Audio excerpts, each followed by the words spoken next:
నుంచి ఈ దినం వరకు మమ్మల్ని కాచి కాపాడి మీ లెక్కలేలో భద్రపరిచినందుకు కూడా మీకు స్తుతులు స్తోత్రాలు.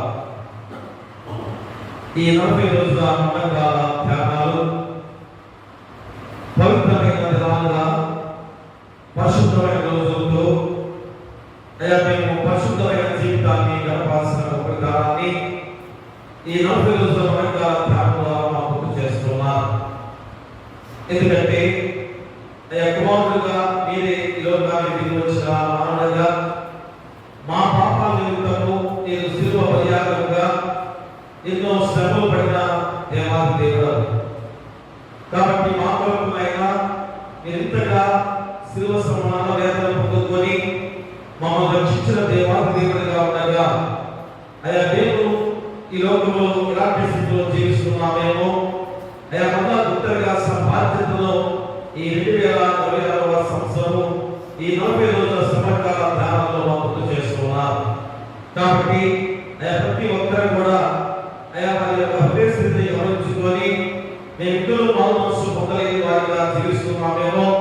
కాబట్టి ఈ 40 రోజుల ద్వారా ఆయన ప్రదర్శన గుర్తు చేసుకొని మేము పశ్చాత్తాపంతో మారు మనసుతో మీ వైపు మేము తిరిగే వారిగా ఉండాలి అని నిర్మాణం చేసుకునే బాధ్యతగా ప్రతి ఒక్కరిని నడిపించమని ప్రార్థన చేస్తున్నాం.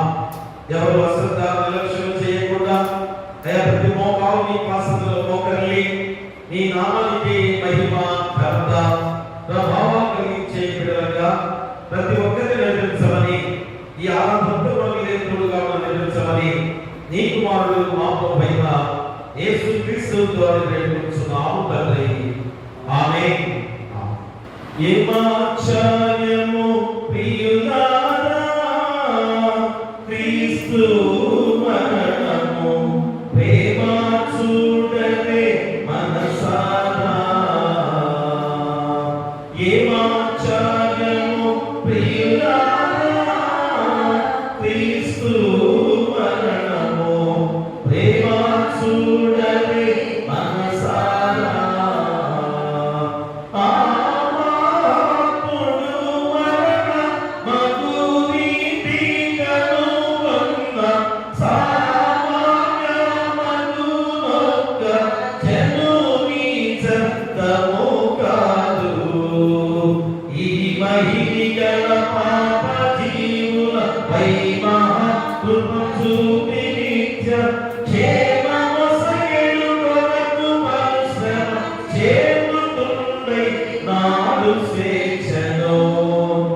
ఏమాశ్చర్యము ప్రియులారా క్రీస్తు మరణము ప్రేమ చూడవే మనసారా.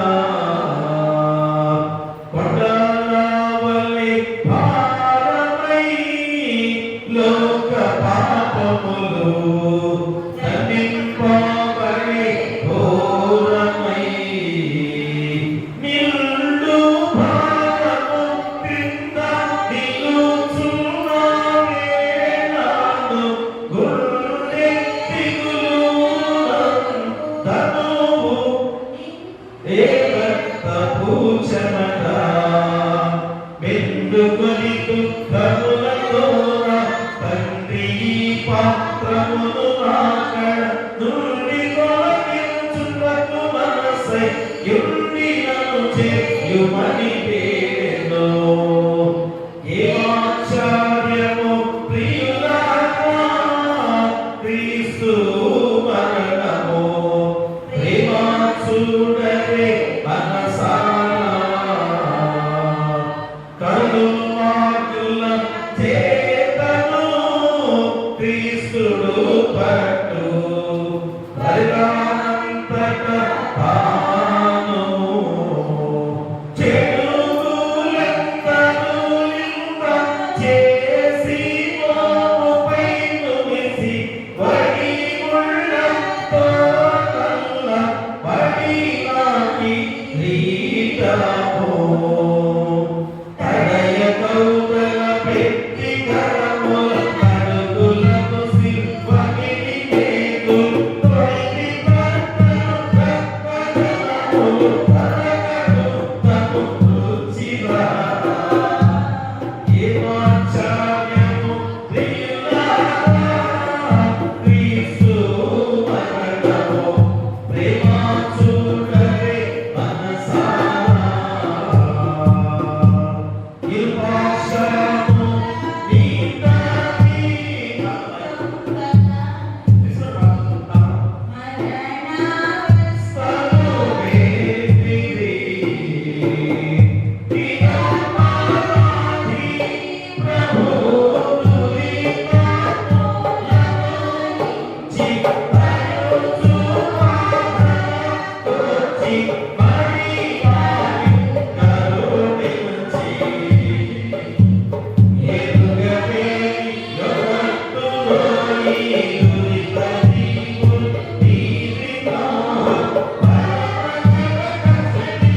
పరిశుద్ధాత్మ యొక్కయు నామమున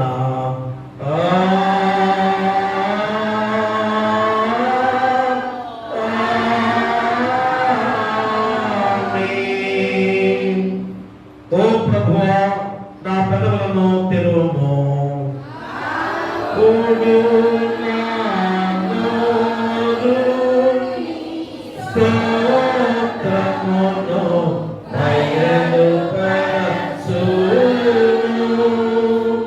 ఓ దేవా, నన్ను వినిపించకు త్వరగా రమ్ము.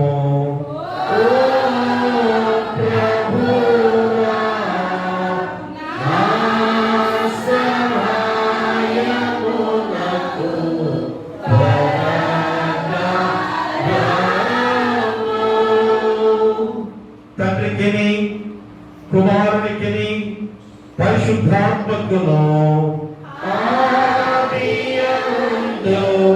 ఇప్పుడెల్లప్పుడు యుగ యుగముల దుండునట్టు మహిమ కలుగుగాక.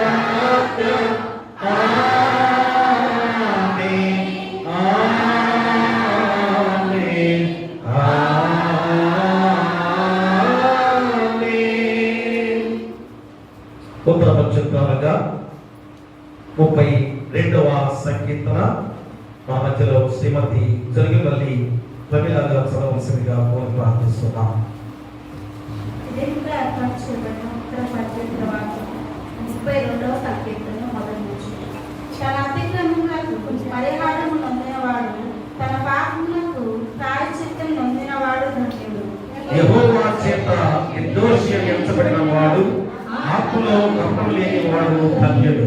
నేను మౌనినై ఉండగా దినమంతయు నేను చేసిన నా ఆర్తధ్వని వలన నా ఎముకలు క్షీణించుచున్నవి. దివారాత్రులు నీ చెయ్యి నా మీద బరువుగా ఉండెను, నా సారం వేసవి కాలం నా నిండినట్టాయెను. నా దోషమును కప్పుకొనక నీ ఎదుట నా పాపమును ఒప్పుకుంటిని. యెహోవా సన్నిధిని నా అతిక్రమములు ఒప్పుకొందును అనుకుంటేని. నీవు నా పాప దోషమును పరిహరించి ఉన్నావు. కావున ఈ దర్శన కాలమందు భక్తి గల వారను నిన్ను ప్రార్థన చేయుదును. అవి వారికి ధన్యవాదాలు. నా దాగు చోటు నీవే, శ్రమలో నుండి నీవు నన్ను రక్షించెదవు. విమోచన గానములతో నీవు నన్ను ఆవరించెదవు. నీకు ఉపదేశము చేసినను, సృష్టించి నీకు ఆలోచన చెప్పాను. బుద్ధి జ్ఞానములు లేని గుర్రముల వలనైనను కంచెల గాడిద వలనైనను మీరు ఉండకుడి. అవి మీ దగ్గరకు తేబడినట్లు వాటి నోరు వారితోనూ కళ్ళెముతోనూ బిగింపవలెను. భక్తిహీనులకు అనేక వేదనలు కలిగిస్తున్నవి, యెహోవాను నమ్మించువాడు కృప ఆవరించుచున్నది. అందరం కలిసి నీతిమంతులారా యెహోవాను బట్టి సంతోషించుడి, ఉత్సహించుడి. యథార్థ హృదయులారా మీరందరూ గానము చేయుడి. ఎంతటితో కీర్తన ముగించబడింది. తండ్రికి కుమారునికి పరిశుద్ధాత్మకు ఆదియందు ఇప్పుడు ఎల్లప్పుడూ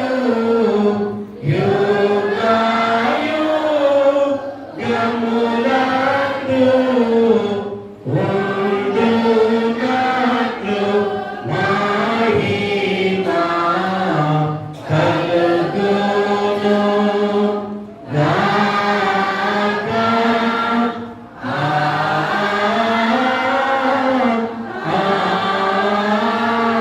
ఆమేన్.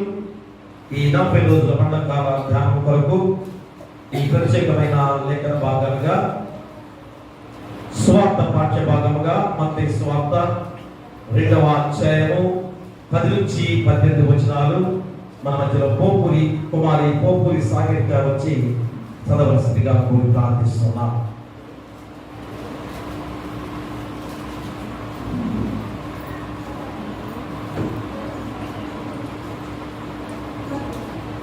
మత్తయి సువార్త 2వ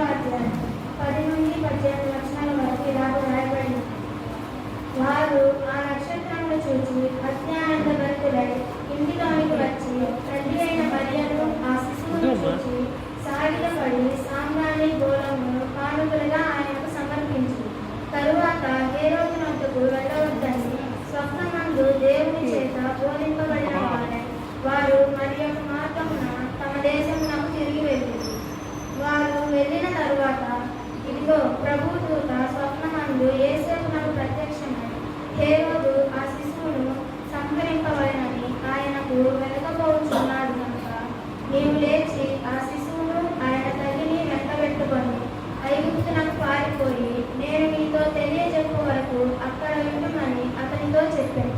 అప్పుడు అతడు లేచి రాత్రి వేళ శిశువును తల్లిని తోడుకొని ఐగుప్తునకు వెళ్ళి, ఐగుప్తులో నుండి నా కుమారుని పిలిచితిని అని ప్రవక్త ద్వారా ప్రభు సెలవిచ్చిన మాట నెరవేర్చబడినప్పుడు హేరోదు మరణము వరకు అక్కడ ఉండను. ఆ జ్ఞానులు తనను అపహసించిరని హేరోదు గ్రహించి బహు ఆగ్రహము తెచ్చుకొని తాను జ్ఞానుల వలన వివరముగా తెలుసుకొనిన కాలమును బట్టి బెత్లెహేములోను దాని సకల ప్రాంతములలోను 2 సంవత్సరములు మొదలుకొని తక్కువ వయసు గల మగపిల్లలందరినీ వధించను. అందువలన రామాలో అంగలార్పు వినబడి ఏడుపును మహారోదధ్వనియు కలిగెను. రాహేలు తన పిల్లల విషయమై ఏడ్చుచు వారు లేనందున ఓదార్పు పొందనట్లుగా ఉండరు అని ప్రవక్త అయిన ఇర్మియా ద్వారా చెప్పబడిన వాక్యం నెరవేరు. ఇంత పర్యాయం. ఓ ప్రభువా మమ్మల్ని కనికరింపుము. దేవునికి స్తోత్రము కలుగును గాక. ఈరోజు మన మధ్యలో శ్రీమతి వాసిపండ్ల అరుణ గారు, ఎందుకంటే ఆ సిస్టర్ బిహెచ్సే గారు తర్వాత వాళ్ళు వస్తారు, వారు గ్రూప్ నుంచి వచ్చేవారు. మరి వారికి కొద్దిగా టైం లేక వేరే చోటకి వారికి వెళ్ళి కనుక మరి రోజు మన మధ్యలో వాసిపండ్ల అరుణ గారు వాక్యాన్ని చెప్పే ముందు, వాక్య ధ్యానం చేసే ముందు ప్రార్థనలో నడిపించడానికి శ్రీమతి యలమాల భూలక్ష్మి గారు ప్రార్థనలో నడిపించవలసిందిగా కోరి ప్రార్థిస్తున్నాం.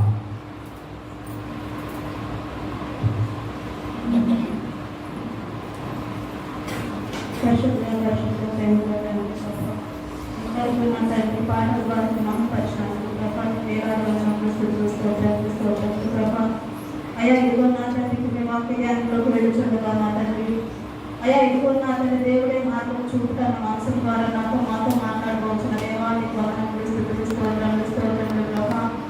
అయ్యా ఇదిగో నా తండ్రి నా తండ్రి సహోదరం చెప్పుచున్న వాక్యం నా తండ్రి నాకేం నాకు దర్శన జీవితం నడిచేదని దయచేయండి ప్రభా. మీరు కలిగిన హృదయాలు మాకు దయచేయండి ప్రభా. నా జీవితాన్ని మా వచ్చి తీసివేయడు ప్రభా. ప్రభా అయ్యా ఇప్పుడు నా తండ్రి ప్రభా ముందుగా ప్రారంభించడానికి ప్రభు చెప్పుకుంటున్నాను ప్రభా. నా సహోదరుల ద్వారా నా తండ్రి మాకు తల్లి వర్తమానం మా చెవులకు దొంగ చెవులను విడిచిపెట్టుగా నా తండ్రి ఈ బల చుట్టూ బలివ మాకు మేము ఉండేదాన్ని మాకు దయచేయండి ప్రభా. నీ వర్తమానం స్తోత్రం చేయించుకుంటున్నాం ప్రభా. అయ్యా బిడ్డ నా నమ్మ దయచేయండి తనతో మీరు మాట్లాడండి ప్రభా. పరిపాలన ప్రభా మాట్లాడేది మీరే ప్రభా. సయాన్ని వందనాలు స్తోత్రం చేయించుకుంటున్నాం తండ్రి. ఇంటి అవకాశం ఇచ్చినందుకు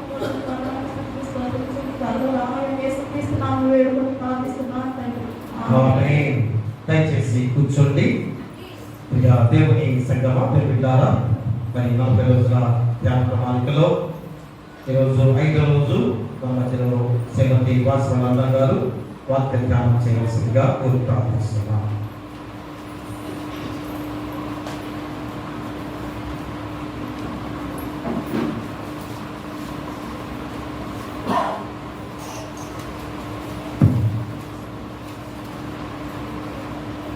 ముందుగా ఈ స్థానంలో నిలబెట్టిన నా ప్రియమైన దేవుడికి నా 2 వందనాలు తెలియజేస్తున్నాను. అలాగే ఈ అవకాశాన్ని ఇచ్చిన మన స్థానిక సంఘకాపరి గారికి నా 2 వందనాలు తెలియజేస్తున్నాను. చేరొచ్చిన సంఘంలో కూడా కృతజ్ఞతలు తెలియజేస్తున్నాను. చదవబడిన వాక్యం ఒకసారి మరలా చదివితే మత్తయి సువార్త 2వ అధ్యాయం 10-18 వరకు, వారు ఆ నక్షత్రమును చూసి అత్యానంద భరితులై ఇంటిలోనికి వచ్చి తల్లి అయిన మరియను ఆ శిశువును చూసి సాగిలపడి ఆయనను పూజించి తమ పెట్టెలు విప్పి బంగారమును సామ్రాణిని గోళమును కానుకలుగా ఆయనకు సమర్పించి తరువాత హేరోదు నొద్దకు వెళ్ళగంగలి స్వప్నమందు దేవుని చేత బోధింపబడిన వారై వారు మరొక మార్గమున తమ దేశములకు తిరిగి వెళ్ళింది. వారు వెళ్ళిన తరువాత ఇదిగో ప్రభుదూత స్వప్నమందు యోసేపునకు ప్రత్యక్షమై హేరోదు ఆ శిశువును సంహరింపవలెనని ఆయనను వెనుకబోచున్నాడు కనుక నీవు లేచి ఆ శిశువును ఆయన తల్లిని వెంటబెట్టుకొని ఐగుప్తులకు పారిపోయి నేను నీతో చెప్పినంత వరకు అక్కడే ఉండమని ఆయనతో చెప్పాను. అప్పుడు అతడు లేచి రాత్రి వేళ శిశువును తల్లిని తోడుకొని ఐగుప్తులకు వెళ్ళి ఐగుప్తులో నుండి నా కుమారుని తీసుకుని అని ప్రవక్త ద్వారా ప్రభువు సెలవిచ్చిన మాట నెరవేర్చినట్లు హేరోదు మరణం వరకు అక్కడనే ఉండేది. ఆ జ్ఞానులు తను ఆహ్వానించినది హేరోదు గ్రహించి బహు ఆత్మను తెచ్చుకొని తాను జ్ఞానుల వలన కులముగా తెలుసుకున్న కారణములు బట్టి బెత్లెహేములో దాని సకల ప్రాంతంలోనూ 2 సంవత్సరములు మొదలుకొని తక్కువ వయసు గల మగతులందరినీ వధించారు. అందువలన గ్రామాలు అందలాంటి నిలబడింది. ఏడుగురు మహారోధన ధ్వనియు కలిగారు. రాహేలు ఈ తన పిల్లల విషయమై ఏడ్చుచు వారు లేనందున ఓదార్పు నొందనన ఉంటుంది అని ప్రవక్త ఇర్మియా ద్వారా చెప్పబడిన వాక్యము నెరవేరేది. చిన్న ప్రార్థన చేస్తున్నాను. పరిశుద్ధుగా ప్రేమగా మాట్లాడి ప్రభా ఈ బంగారు పదాలకు తీసుకోగలను. ప్రభా గడిచిన కాలమంతా తండ్రి ఈ రెక్కల కింద కాల్చి కాపాడి శాశ్వతంగా బలపరిచి మా అందరినీ సజీవ లెక్కలో ఉంచి ఈ సన్నిధిలో ప్రభా మమ్మల్ని సమకూర్చిన విధానమును బట్టి ప్రభా నీకే వందనాలు కృతజ్ఞతలు చెల్లిస్తున్నాం తండ్రి. ఎక్కడైతే 2-3 కూడి ఉంటారో అక్కడ నేను ఉన్నానని సెలవిచ్చిన దేవా నీకే వందనాలు స్తోత్రాలు తండ్రి. ఈ సమయంలో ప్రభా నిలబడిన నేను ప్రభా ఏమాత్రం యోగ్యత అర్హత లేని నాయన ప్రభా కానీ ప్రభా దాన్ని నిలువురుగా వాడుకొని జీవవాక్కులు బయలుపరచమని అడుగుతున్నాం ప్రభా. మా జీవితాలకు ప్రభా ఏది లోటుపాటుగా ఉన్నదో అది మాకు తెలియచేయమని మా జీవితాలకు ఆపాదించుకొని సరిచేసుకొని మా ప్రభా నీ మార్గంలో ప్రయాణించే వారిగా మేము ఉండటకు నీ కృప మాకు దయచేయమని పిలిచిన వాక్యాలు వ్యర్థంగా పోకుండా ప్రభా నీ కాపుదల దయచేయమని ఇది విజ్ఞాపన ప్రభా ఈ పరములకు చేర్చుకోమని త్వరగా ఆనాయన యేసయ్య విశేషమైన నామంలో అడిగి వినయముతో వేడుకుంటున్నాం తండ్రి. చదవబడిన వాక్యం చూస్తే మీకేమైనా అర్థమైందా అండి?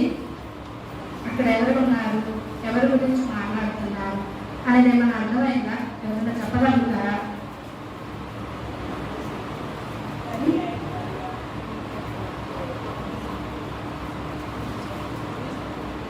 అక్కడ మనం చూస్తే నక్షత్రములు చూసి అత్యానంద భరితులై ఇంటిలోనికి వచ్చి ఎవరు ఆ నక్షత్రాన్ని చూసింది? ఎవరి జ్ఞానులు? తూర్పు దేశ జ్ఞానులు. ఎవరు తూర్పు దేశ జ్ఞానులు? కృషి నేర్చుకోవాలి కదా, బయలు చదువుతున్నప్పుడు వరకే చదువుకోండి కదా. ఆలోచించి సపోజ్ నన్ను పరిచయం చేశారు, పాస్టర్ వాసనాలు అని పరిచయం చేశారు. అలాగే నేను నా పేరు తెలియదండి, నా పేరు తెలియకపోతే పలానా పని చేస్తున్న వాసనాలు అని పరిచయం చేస్తారు. అలాగే మళ్ళీ జ్ఞానులు ఎందుకు వీళ్ళని జ్ఞానులు అని పరిచయం చేస్తారు? వాక్యం కలిగించింది. ఏం పని చేశారని వీళ్ళని జ్ఞానులు అన్నారు? ఏం ప్రత్యేకత ఉన్నదని వీళ్ళని జ్ఞానులు అన్నారు? చూస్తే ఈ జ్ఞానులు మత్తయి సువార్త 2వ అధ్యాయం 1వ వచనంలో చూస్తే రాజైన హేరోదు దినములందు యూదయ దేశము బెత్లెహేములో యేసు పుట్టిన పిమ్మట ఇదిగో తూర్పు దేశపు జ్ఞానులు యెరూషలేమునకు వచ్చి యూదుల రాజుగా పుట్టినవాడు ఎక్కడ ఉన్నాడు? తూర్పు దిక్కున మేము ఆయన నక్షత్రమును చూసి ఆయన పూజించి వచ్చిందని చెప్పి. చూసారా, వీళ్ళు తూర్పు దేశ జ్ఞానులు ఎందుకు వచ్చారు, ఎలా వచ్చారు, దేని నిమిత్తం వచ్చారనేది ఇక్కడ మనకు అర్థమవుతుంది. వీళ్ళు జ్ఞానులు నక్షత్రాన్ని చూశారు, దేవుని కనుగొన్నారు, దేవుని చూడటానికి వచ్చారని బైబిల్లో రాయబడి, అలాగే ఇంగ్లీష్ బైబిల్లో కూడా ఇలాగే రాయబడి ఉంది. అయితే దేవుని భాష గ్రీకు భాషలో కూడా జ్ఞానుల గురించి రాయబడే ఉంటుంది. అయితే మత్తయి సువార్త మత్తయి గారు అపోస్తలుడైన మత్తయి గారు ఈ జ్ఞానుల గురించి రాస్తూ ఏమని దానికి అర్థం వచ్చే మాట ఎక్కడా రాయలేదు. అయితే ఒక చోట మాత్రం మ్యాగీ అని రాస్తారు. మ్యాగీ అంటే అది గ్రీకు భాష కాదు, హిబ్రూ భాష కాదు. ఆ భాష పర్షియన్ భాష. ఆ భాష పర్షియన్ నుంచి వచ్చిన పదం. ఈ పర్షియన్ అంటే పర్షియన్ పదం. ఈ పర్షియన్ పదము ఇశ్రాయేలు దేశమునకు తూర్పున బబులోను దేశం ఉన్నది. ఈ బబులోను దేశము యేసుక్రీస్తు పుట్టినప్పుడు ఈ పర్షియన్ రాజు యొక్క ఆధిపత్యంలో ఉన్నది. అంటే మీ జ్ఞానులు పర్షియన్ దేశం నుండి వచ్చారు అని మనకు ఒక అర్థం అవుతుంది. ఇంకా మనం గమనిస్తే వీరిని మ్యాగీ అంట. మ్యాగీ అంటే మ్యాగీ అంట. అంటే మ్యాగీ అంటే అర్థం ఏంటి?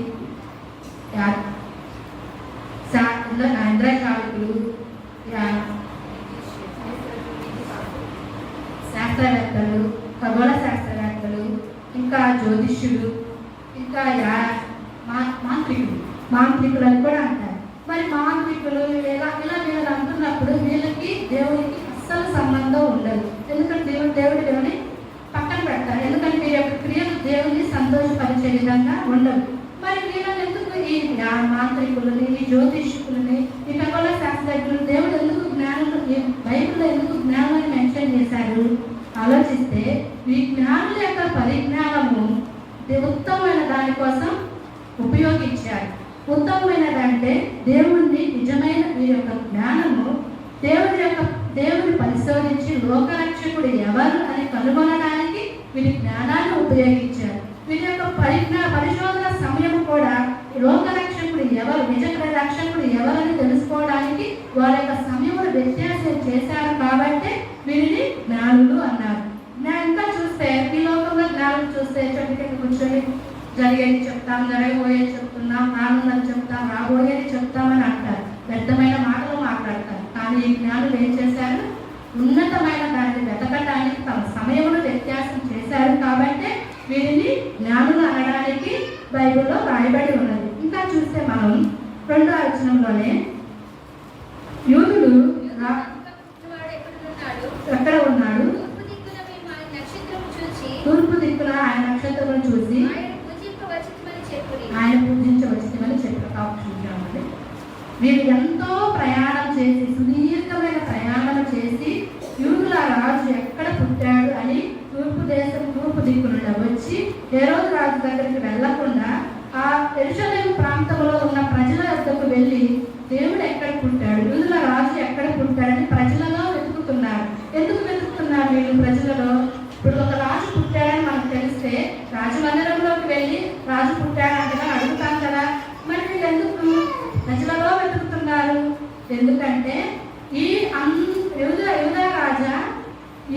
రాజు అంతఃపురంలో పుట్టడని వీళ్ళు ఎరిగారు, ఎక్కడో విన్నారు. అందుకే ప్రజలలోకి వచ్చి యూదుల రాజు ప్రజలలో ఉన్నారని ప్రజలను అడుగుతున్నారు. ఇంకా గమనిస్తే ఈ యూదుల రాజు చాలా ఉన్నతమైన వాడు. ఈయనకి ఎంతో గొప్ప ఐశ్వర్యాలు ఉన్నా కానీ మన కోసం ఈ యూదుల రాజు ఫిలిప్పీ 2:6-7 చూస్తే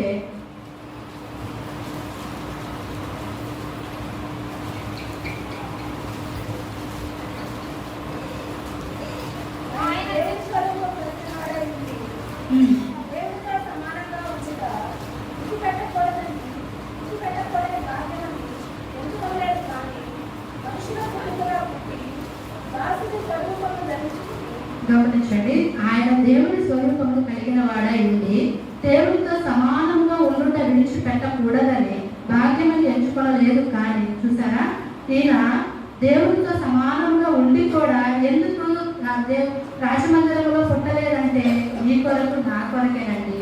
ఈయన ఎంతగానో తగ్గించుకొని, రిక్తునిగా తగ్గించుకొని ఒక మానవ రూపంలో ఈ లోకానికి జన్మించారని ఈ జ్ఞానులు గ్రహించారు. కాబట్టి వీరిని బైబిల్ జ్ఞానులు అని అంటుంది. ఇంకా గమనిస్తే మనం వీరిని జ్ఞానులు అనడానికి వీరిని ఎవరిని గౌరవించాలి, ఎవరిని గౌరవించకూడదని కూడా వీరి నుంచి మనం గ్రహించవచ్చు. అలాగే మళ్ళీ మత్తయి సువార్త 2వ అధ్యాయం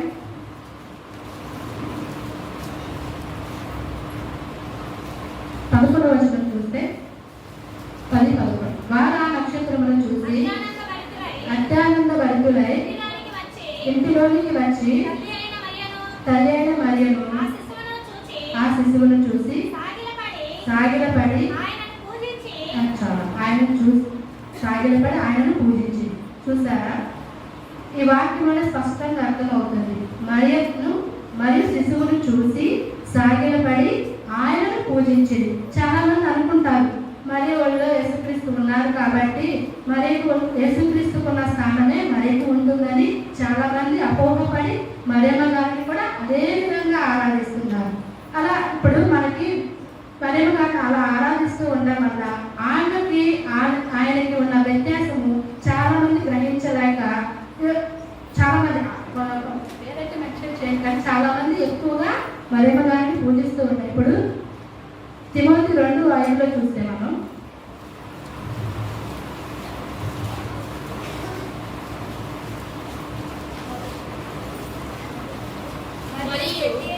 దేవుడు ఒక్కడే, దేవుడు ఒక్కడే, దేవునికి నరులకు మధ్యవర్తి ఒక్కడే.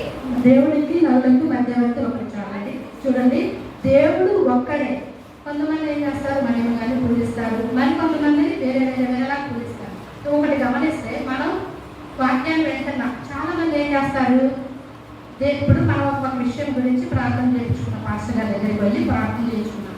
చాలా మంది ఆ పాస్టర్ గారు ప్రార్థన చేస్తే మాకు స్వస్థత కలిగింది, ఆ పాస్టర్ గారు ప్రార్థన చేయడం వల్ల మాకు ఆస్తి వచ్చింది, అలా వచ్చింది, ఇలా వచ్చిందని మనం దేవునికి రావాల్సిన ఘనత పాస్టర్ గారి ఖాతాలో వేసేస్తాం. అవునా కదా?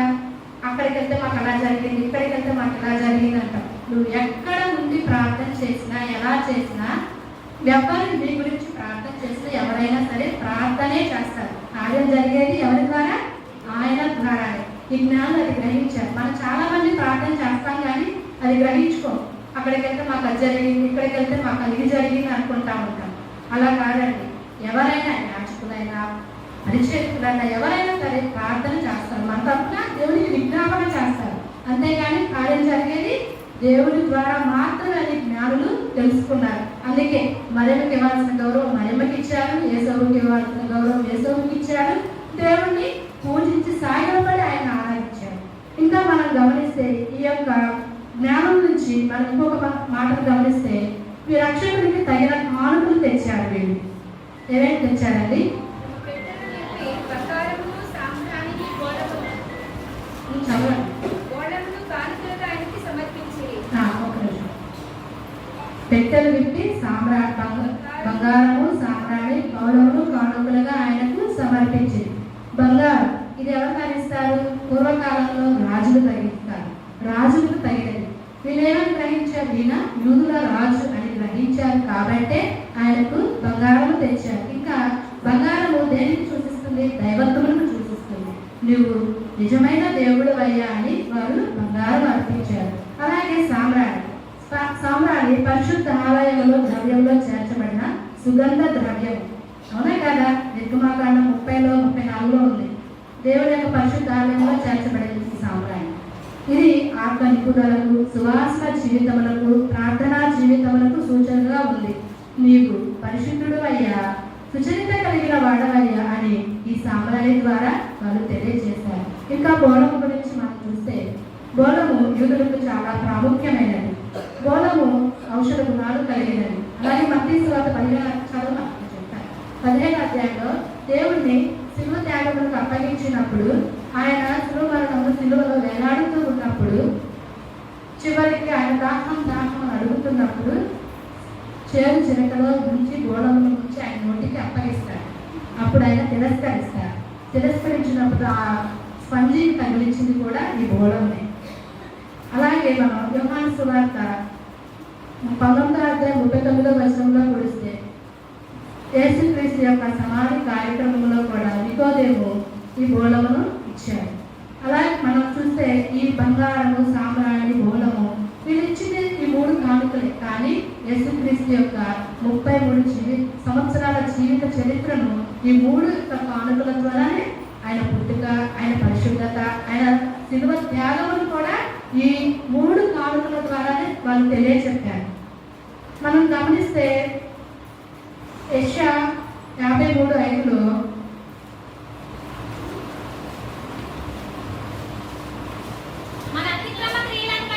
మన అతిక్రమ క్రియలను బట్టి అతడు గాయపరచబడెను, మన దోషములను బట్టి నలుగగొట్టబడెను, మన సమానార్థమైన శిక్ష అతని మీద పడెను, అతను పొందిన దెబ్బల చేత మనకు స్వస్థత కలిగించాలండి. మనం ఈ బంగారం, సామ్రాణి, బోళం గురించి ఒకసారి మాట్లాడుకుంటే బంగారం గురించి యుద్ధాలే జరుగుతున్నాయి. అవునా కదా? బంగారం కోసం యుద్ధాలు జరుగుతుంది. ఈ బంగారము అనేక శ్రమలు పోతే పుటము వేయపడితేనే అది బంగారం యొక్క స్వరూపాన్ని, తన నిజ స్వరూపాన్ని బయటికి రాస్తుంది. అలాగే దేవుడు కూడా ఎన్నో నీ కోసం, నా కోసం ఎన్నో శ్రమలు పడి నీ కోసం, నా కోసం పర్లోక రాజ్యాన్ని సిద్ధపరచారు. అలాగే ఈ సామ్రాణిని, గోళమును మనం గమనిస్తే ఇవి 2 వేరు చెట్లు.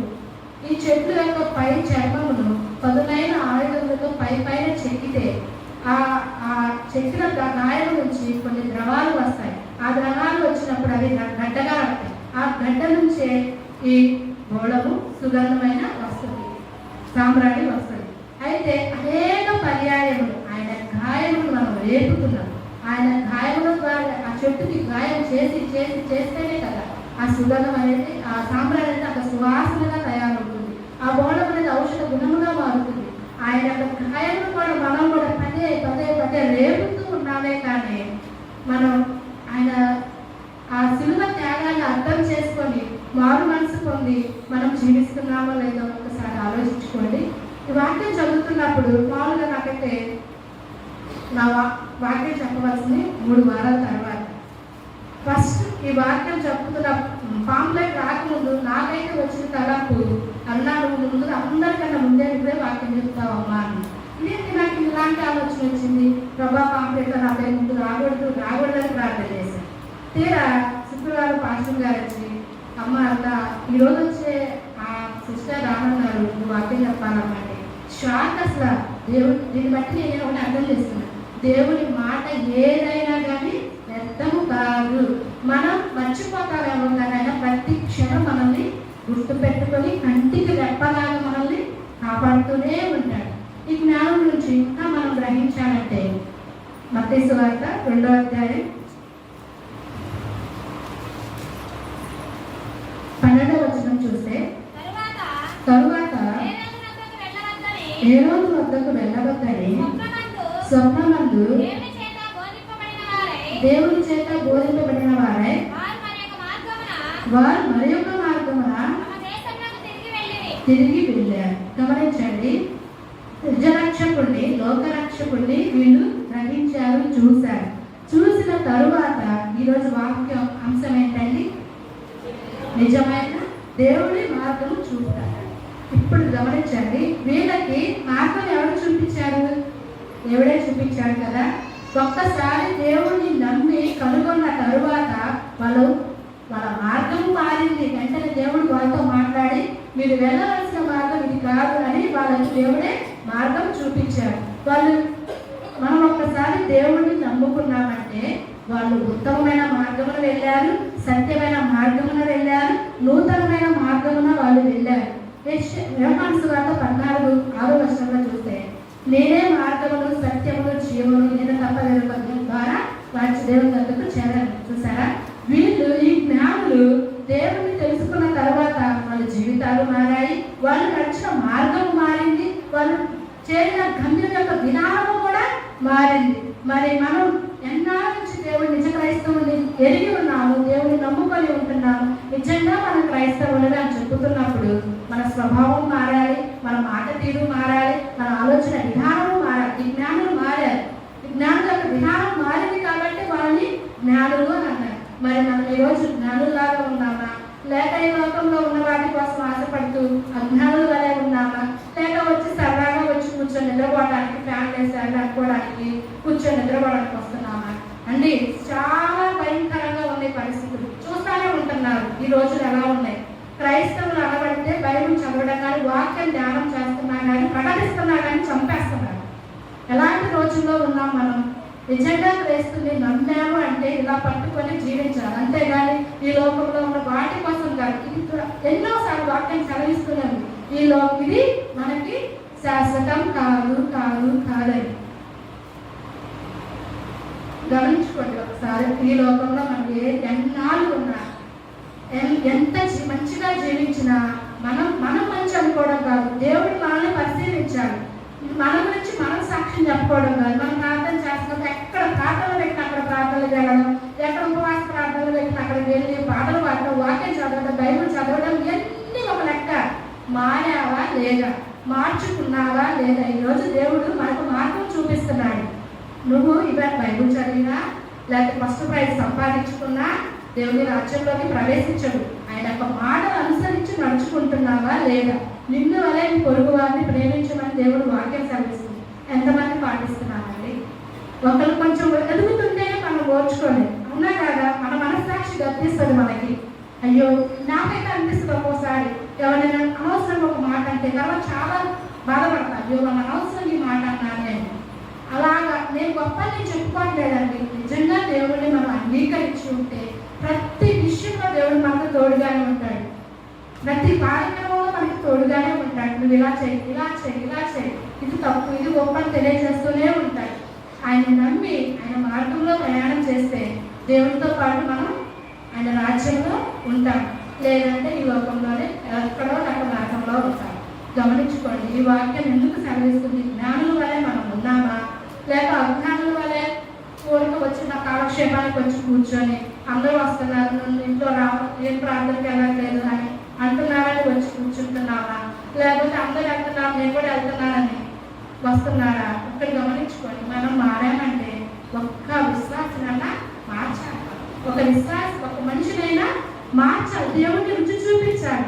దేవుడిని ఎరిగితే ఇలా ఉంటుంది, ఆయన యొక్క ప్రేమ ఇలా ఉంటుంది అని మనం దేవుడి గురించి చెప్పాలి. ఊరగా అబ్బా నా కష్టాలు, అబ్బా నా బాధలు, ఎప్పుడు మనకుండే కష్టాలు బాధలు ఇవి లేకుండా మన సపోజ్ అంటే ఆయన సమస్తం ఇచ్చేసాడండి. దేవుడు ఉండటానికి ఇచ్చాడు, తినడానికి ఇచ్చాడు, అసలు అందరి కల్పించేశాడు. దేవుడిని గుర్తు చేసుకుంటావు, నువ్వు చేసుకోవు కదా.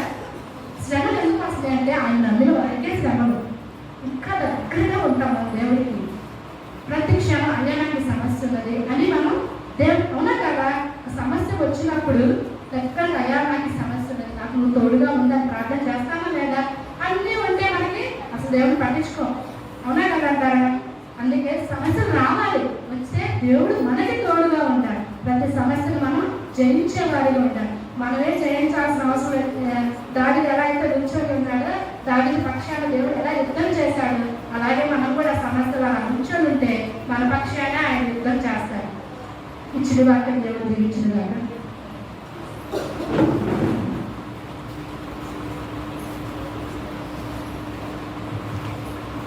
చక్కటి వాక్యము మరి దేవుడే మార్గం చూపుతా అనే అంశం ద్వారా అందరూ అనుకోవచ్చేమో. క్రిస్మస్ కాలంలో వచ్చే వాక్యం మత్తయి సువార్తలో మరి ఏంటి ప్రత్యేకంగా నేను అనుకుంటాను కదా. మరి అర్థం ఏంటి? దేవుడే మార్గం చూపుతా. మత్తయి సువార్తలో జ్ఞానులు గొప్ప జ్ఞానులని చెప్పారు అరుణ గారు. వారి యొక్క స్థితి ఏంటో, వారి ఎంత గొప్పవారు, ఎంత గొప్ప జ్ఞానులు ముందుగా చక్కగా వాక్యం చెప్పడం చాలా ఎంత గొప్ప విషయమో. ఎందుకంటే మహాజ్ఞానులు గొప్ప జ్ఞానాన్ని తెలుసుకున్నవారు, కానీ వారి జ్ఞానం ఎలా ఉంది? మా వచ్చే మార్గంలో వస్తున్నారు. ఏమైంది? యేసుక్రీస్తు వారు ఎక్కడ పుడతారని అనుకున్నారు? ఏ రోజు రాజు గృహంలో పుట్టొచ్చేమో అనుకొని మార్గం మార్చారు. చూసారా? అంటే మనుషుల యొక్క తెలివి, ఆలోచన, జ్ఞానం అనేది మరి దేవుడితో సమానమైంది కాదంటానికి అక్కడ నిదర్శనం. కాబట్టి దేవుడు మరి ఎప్పుడు కూడా మనకి మార్గాన్ని చూపిస్తాడు కదా. ముందుగా నక్షత్రాన్ని వారు ముందుగా చూపిస్తుంటూ వచ్చాడు. వారు ఏం చేయాలి? జ్ఞానులు ఆ నక్షత్రాన్ని చూసుకుంటూ వస్తున్నట్టయితే సరాసరి యేసుక్రీస్తు దగ్గరికి వెళ్ళారు.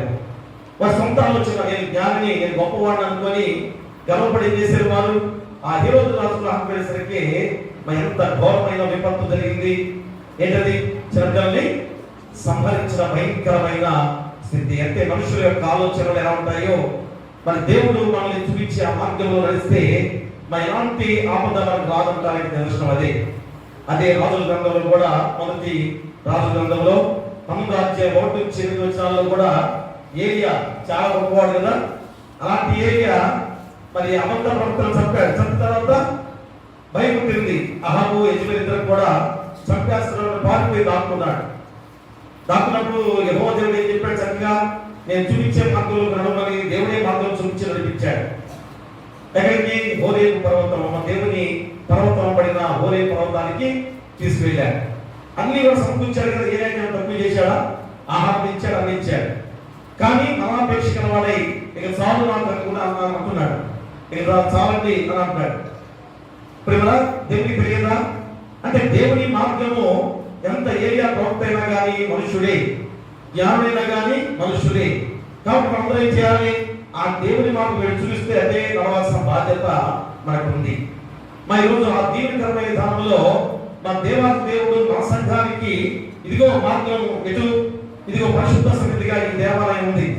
ఈ దేవాలయం మార్గం ద్వారా మనందరం కూడా దేవుని పర్వతంగా ఉండే ఆ పరలోక రాజ్యానికి చేర్చుకునే మార్గాన్ని దేవుడు ఏర్పాటు చేశాడు. ఎంతమంది వస్తున్నారు? ఎంతమంది రావట్లేదు? మా ఇంటి పనులు చేసుకుంటున్నారు కదా, ఆర్థికంగా చాలా మంది చాలా బాధపడుతున్నారు తెలుసు. కదా అందరికి కూడా చాలా ఆర్థిక విషయంలో బాగా వెనుకబడిపోయిన అందరికి అయినా కానీ ఏదో మించి పొడియాలు తీసుకుంటూ ఎంత కష్టపడుతున్నారో నేను చూస్తున్నాను.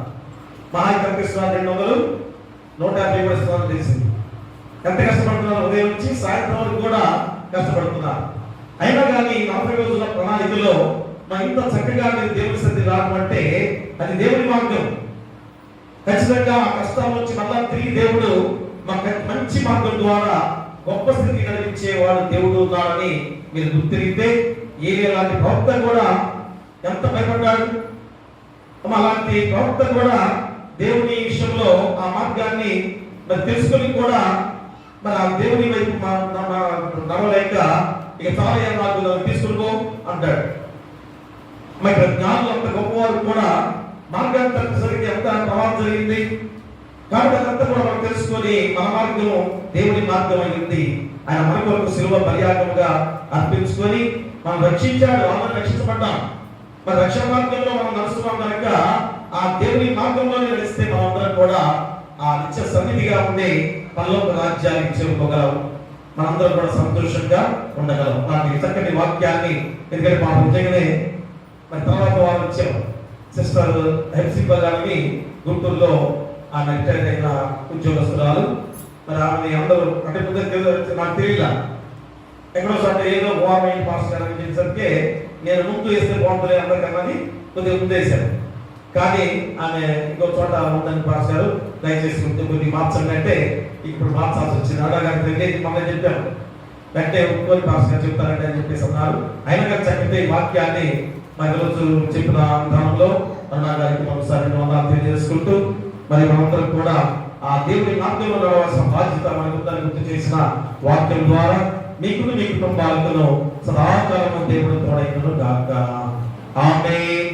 దహన బలి నీకు నామిస్తము మరియు దైవ నామమును వినిగినయా మాయే యెహోవా దేవా వినిగి నలిగిన వ్యక్తి హృదయాక్షంతు చేయము నిగాక్షంబోతో సీయోనుకు నిపుడే నెలవుతాడను మేలు సేయుము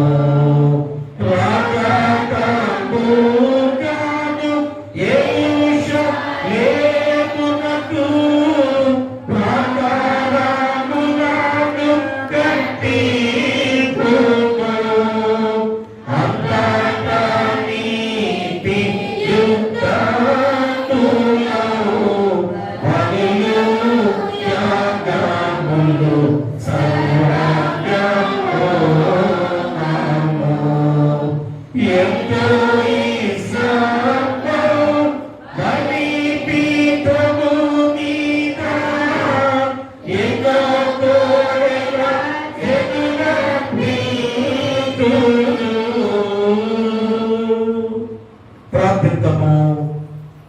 మహాగరుడ మహాపరిశుద్ధుడా మా మిక్కిలి ప్రియ పరలోకపు తండ్రి, పరమగమందు ఆశీనుడుగా ఉన్న గొప్ప దేవ, రోజులు ఎందుకు దేనికి అనే మాటలు అనే మాట వారు చాలా మంది ఆయన పుట్టుకొస్తున్న వారిగా ఉన్నారు.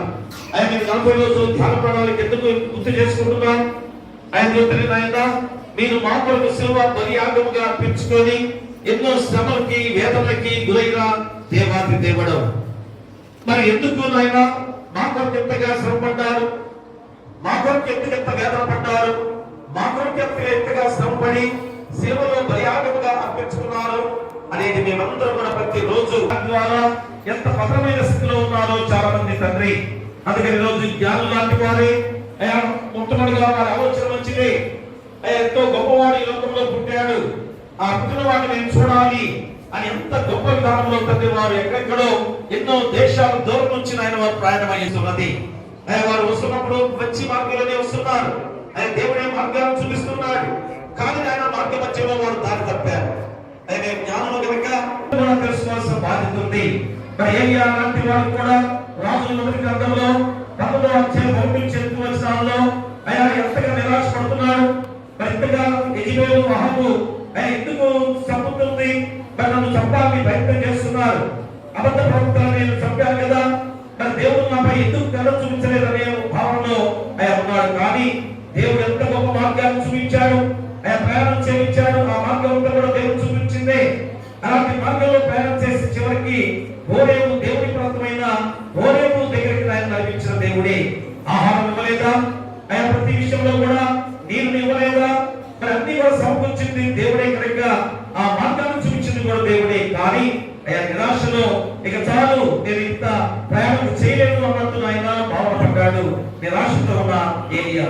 అందుకనే దేవాది దేవుడిగా యెహోవా దేవుడు ఎంత మరి అభయాన్ని ఇస్తూ దేవుడు మంచి మార్గంలో ప్రయాణం చేపిస్తున్నాడు. ఆ మార్గంలో నడవమని చెప్పిన పాటలు కూడా ఆయన గుర్తు చేసిన సందర్భం.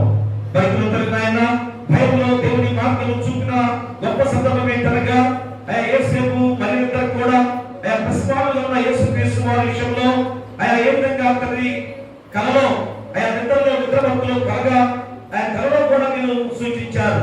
ఓ యేసేపు నువ్వు ఐగుప్తుకి పారిపోమని సెలవిచ్చిన సందర్భం. అంటే దేవుడు నిద్రపోతున్న వారిని కూడా ఆయన కలలో మార్గాన్ని చూపించే దేవుడిగా ఉన్నాడని కూడా ఎంత గొప్ప వాక్యాన్ని రోజు మాకు గుర్తు చేస్తున్నారు. కాబట్టి యేసేపు మరియిద్దరు కూడా ఆయన పసిపాలుగా ఉన్న యేసుక్రీస్తు వారిని ఐగుప్తుకి చేర్చబడిన సందర్భం కూడా మాకు తెలియజేస్తున్నారు. కాబట్టి దేవాది దేవుడిగా కుమారుడు వచ్చిన యేసుక్రీస్తు వారు ఐగుప్తుకి కూడా ప్రయాణమైన సందర్భాన్ని చూపించారు. మళ్ళా తిరిగి ఆయన అక్కడ వచ్చి నజరేతు అనే గ్రామానికి కూడా ఆయన దేవుడే మార్గాన్ని చూపించిన సందర్భం. కాబట్టి దేవుడు ప్రతి విషయంలో కూడా మార్గాన్ని చూపిస్తాడు అంటానికి చక్కటి వాక్యమే ఈ రోజు మాకు చూపించున్నారు. ఆయన లక్ష్యాన్ని మరి చేసే దేవుడు కూడా ఆయనే. ఆ లక్ష్యానికి ఆ మార్గాన్ని చూపించేది కూడా దేవుడే. అందుకని నజరేతు గ్రామానికి ఆయన యేసుక్రీస్తు వారిని నడిపించిన దేవాది దేవుడే. కానీ యేసేపు మరి అనుకుంటున్నారేమో కాదు, ఆయన దేవుడే ఆ మార్గాన్ని చూపించి యేసుక్రీస్తు వారిని ఆయన నజరేతు గ్రామానికి నడిపించి ఎంత గొప్ప రక్షణ ప్రణాళిక ద్వారా ప్రపంచ మానవాన్ని రక్షించిన యేసుక్రీస్తు వారు. కాబట్టి ఈరోజు అయ్యా మా జీవితాల్లో కూడా మేము మార్గం తప్పిపోతున్నాం. అయ్యా మా తెలివి, మా యుక్తి, మా యొక్క అధికమైన తెలివి అని ఎవరు అయినా మార్గాన్ని వీడి వేరే వేరే మార్గాల్లో వారు వెళుతున్నారు. అయ్యా అసలు దేవుని మార్గాన్ని చూడలేదు.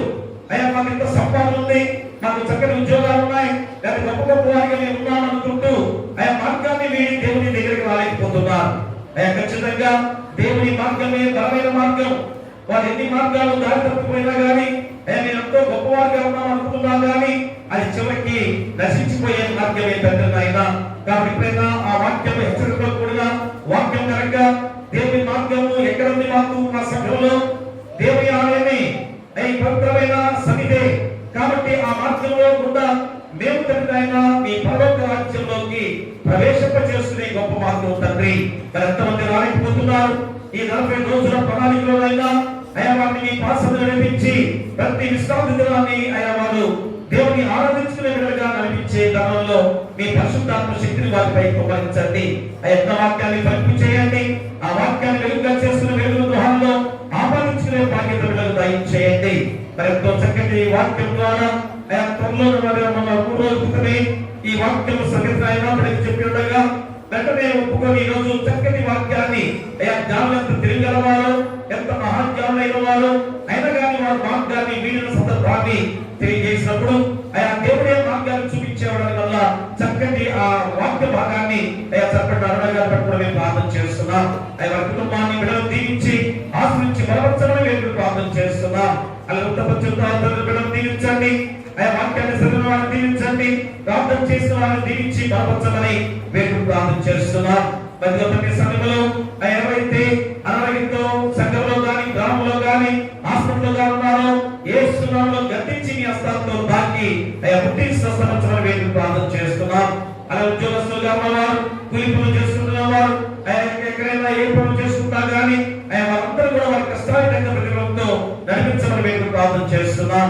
మరి ఇక్కడైనా ఇతర దేశాల్లో ఉద్యోగాలు చేస్తూ చదువుకున్న బిడ్డలు కూడా దీవించి వారికి మంచి గొప్ప స్థితిలో ఎలాంటి శోధన వారికి రానియకుండా మీ దేవదూతల కంచెగా ఉంచండి.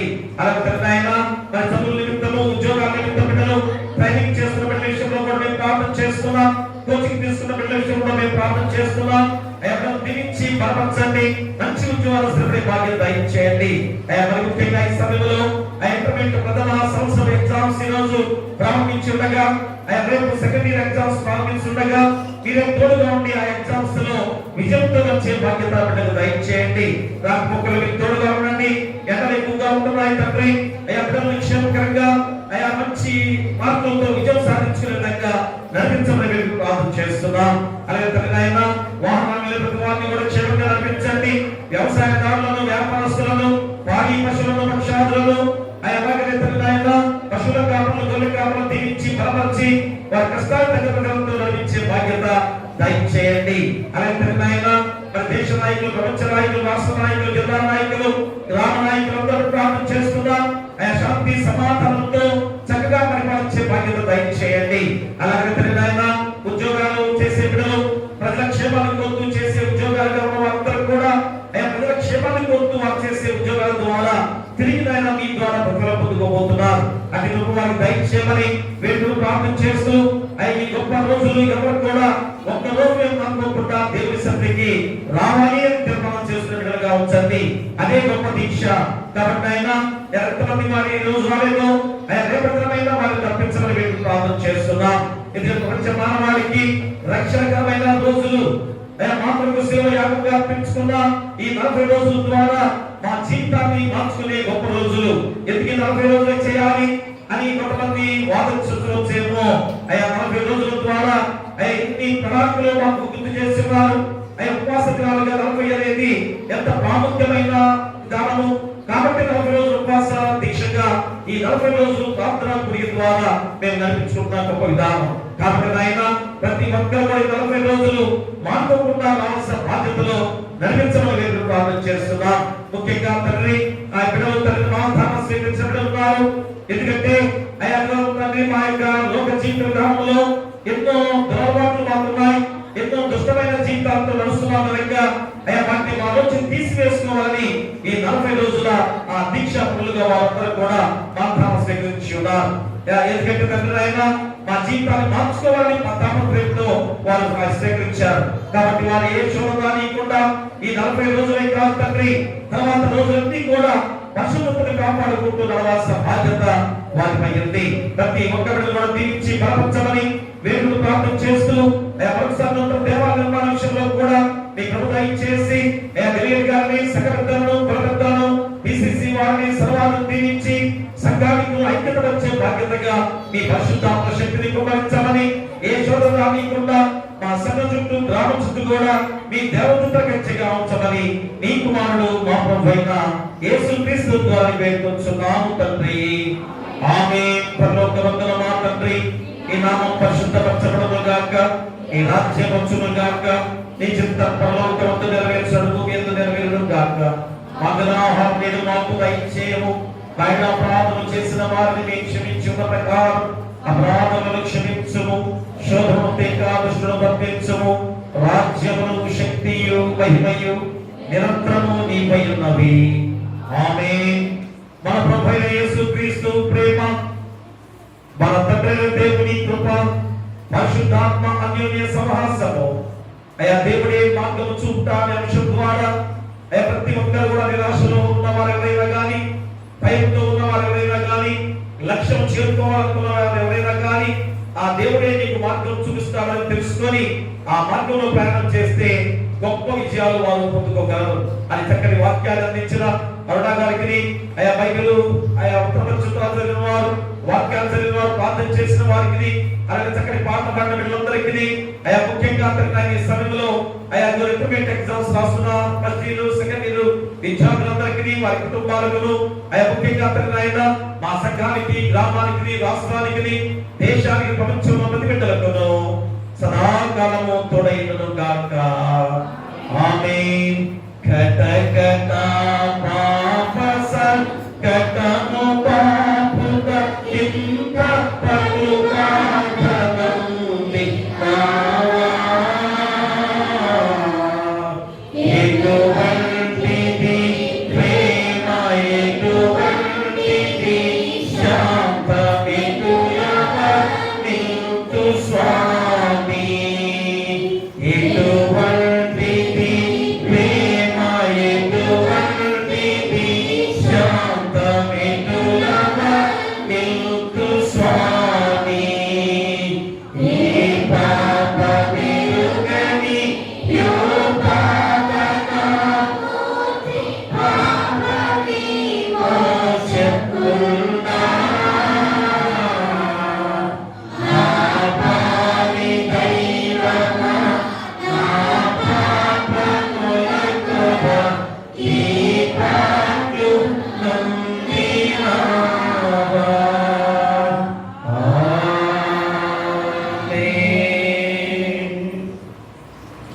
ఉండండి. అందరికీ వందనాలు. God bless you. Thank you.